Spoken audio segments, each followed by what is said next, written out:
ሰላም እንደምን ዋላችሁ እንደምን ከረማችሁ። ፈቃዱ ነኝ ከኢትዮጵያ ወጣቶችና ትምህርት ድጋፍ አገልግሎት። እንደምታውቁት የኢትዮጵያ ወጣቶችና ትምህርት ድጋፍ አገልግሎት ዋና ዓላማው ኢትዮጵያ ተማሪዎች እና ወጣቶች የተሻለ ዜጋ መሆን እንዲችሉ በትምህርታቸው፣ በሙያቸው፣ አጠቃላይ በህይወት ክህሎት በመደገፍ በማበረታታት ምሳሌ የሚሆኑ ሰዎች ጋር በማገናኘት ትልቁን አምላክ የሰጣቸውን ጥበባቸውን አውጥተው እንዲጠቀሙ ማገዝ ነው እና ይሄ ከስራ እድል ይጀምራል። ስኮለርሺፖች፣ የራሳቸውን ቢዝነሶች፣ አጫጭር ስልጠናዎች፣ በጎ አድራጎት ስራ፣ የተለያዩ ማህበራዊ ሚዲያዎች ላይ ኔትወርክ በማድረግ ሜንተር ወይም ደግሞ የሚያግዟቸው ትልቅ ሰዎች ጋር ፔር በማድረግ እንደዚሁም ታለንት ያላቸውን ታለንታቸውን ፕሮሞት በማድረግ የሚሰራ ስራ ነው እና እንግዲህ እንደምታውቁት በተለይ በከተማ አካባቢ በወጣቱ ዘንድ የሱሰኝነት ጉዳይ የወጣት ሱስ ጉዳይ በጣም አስጊ ደረጃ ላይ እንዳለ በተለያየ ጊዜ ይደርሰናል መረጃ። በተለይ በዩኒቨርሲቲዎች አካባቢ እና አዲስ አበባ አካባቢ ይሄ የወጣት ሱሰኝነት ጉዳይ ትውልድን እየገደለብን ያለው እንደ ሰደድ እሳት በጣም ብልህ ጎበዝ የሆኑ ልጆችን እያሰናከለ እየጣለብን ነው ያለውና እንግዲህ ወጣቶች ላይ እንደሚሰራ የበጎ አድራጎት ድርጅት ይሄን ጉዳይ ችላ ማለት የለብንም። በምንችለው ሁሉ አጀንዳ እንዲሆን ትኩረት እንዲያገኝ እንዳይረሳ እና ገና ሱስ ውስጥ ያልገቡ ወጣቶች እንዳይገቡ የገቡትም ደግሞ ቀስ በቀስ እንዲወጡ ስትራቴጂክ ስራ መስራት አለብን ማለት ነው።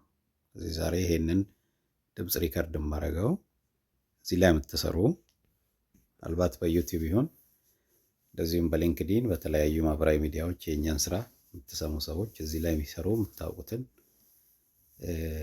ድርጅቶች፣ ግለሰቦች እና ተቋማት ከኛ ጋር ብታገናኙ ብንተጋገዝ ይሄ አጀንዳ እንዳይረሳ ማድረግ እንችላለን። እንደምታውቁት የኢትዮጵያ ህጋዊ ድርጅት ስለሆነ ተጀመረ 5 ዓመታት አካባቢ ሆኖታል። ቀጣይነት አለው ማለት ነው እና የምንጀምራቸው ስራዎች የመዝለቅ ትልልቅ ደረጃ የመድረስ እድል አላቸው። ምክንያቱም ተቋሙ እየሰፋ ስላለ ስራችን በየጊዜው እያደገ አሁን ደግሞ ቢዝነስም ጨምረንበታልና የራሱ የሆነ የንግድ ድርጅት ሲኖረው በጎ አድራጎቱ እየጠነከረ ይሄዳል ማለት ነው። ስለዚህ ያልተሰሩ ስራዎችን፣ የተዘነጉ አጀንዳዎችን በዚህ አጋጣሚ አጀንዳዎች ወደፊት እያመጣን አብረን እንድንሰራ ይሄን ድምጽ የመስማት እድል ያገኛችሁ ሁሉ የየስ ኢትዮጵያ ማህበራዊ ሚዲያ ላይ በመሄድ በዩቲዩብ ላይ ብትጽፉልን፣ ሊንክዲን ላይ ብትጽፉ፣ ፌስቡክ ላይ ብታናግሩን፣ በቴሌግራም ግሩፓችን ላይ ገብታችሁ ሀሳብ አስተያየት ብትሰጡ አብረናችሁ እንሰራለን።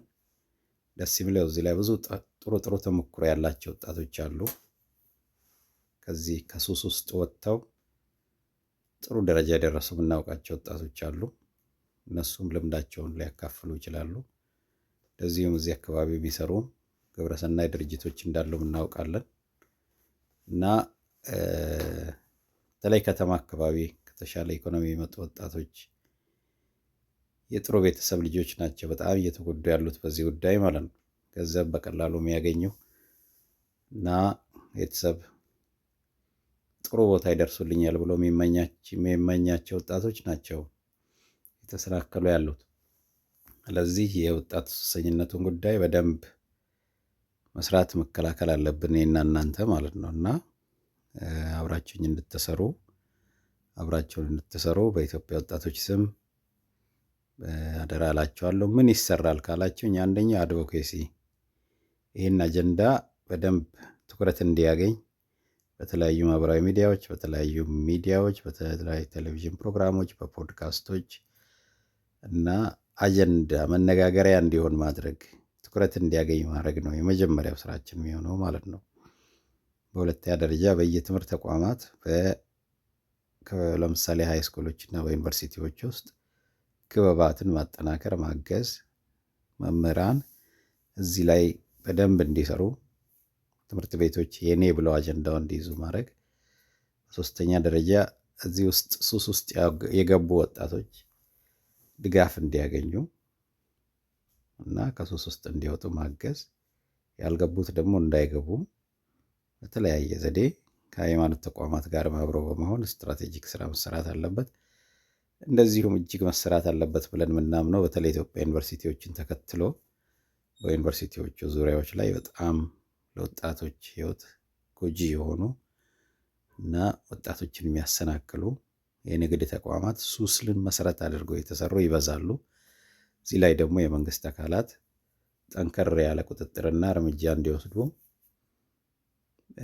እሱንም የመደገፍ ስራ ይሆናል ማለት ነው እና በየደረጃው ስራ መሰራት አለበት።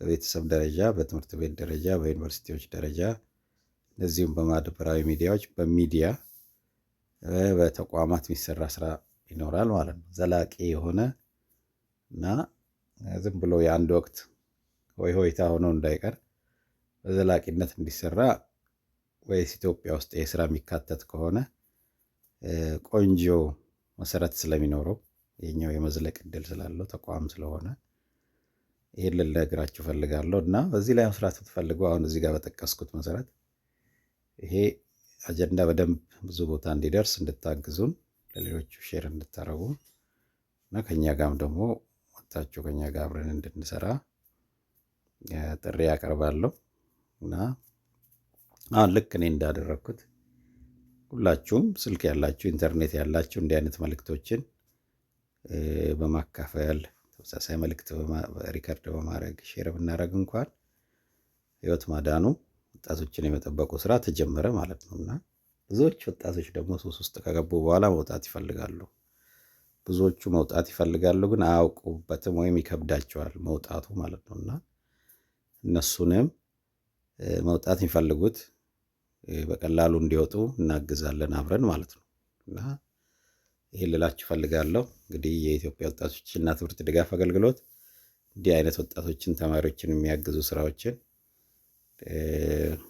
ከባድ ቢሆኑም ስራዎቹ ከባድ ቢሆኑም አንድን ወጣት አንዲትን ልጅ የሀገር ምሳሌ አድርገን ከዚህ ፊት እንደምንሰራው ሁሉ አንድን ሰው ከአንድ ጀምረን እንሰራለን እና ቀስ በቀስ ደግሞ ለውጥ ይመጣል። አይተነዋል ይሄንን እስካሁን ከምንሰራው ስራ ማለት ነውና በርቱ፣ አብረን እንስራ እላችኋለሁ። እግዚአብሔር ይስጥልኝ።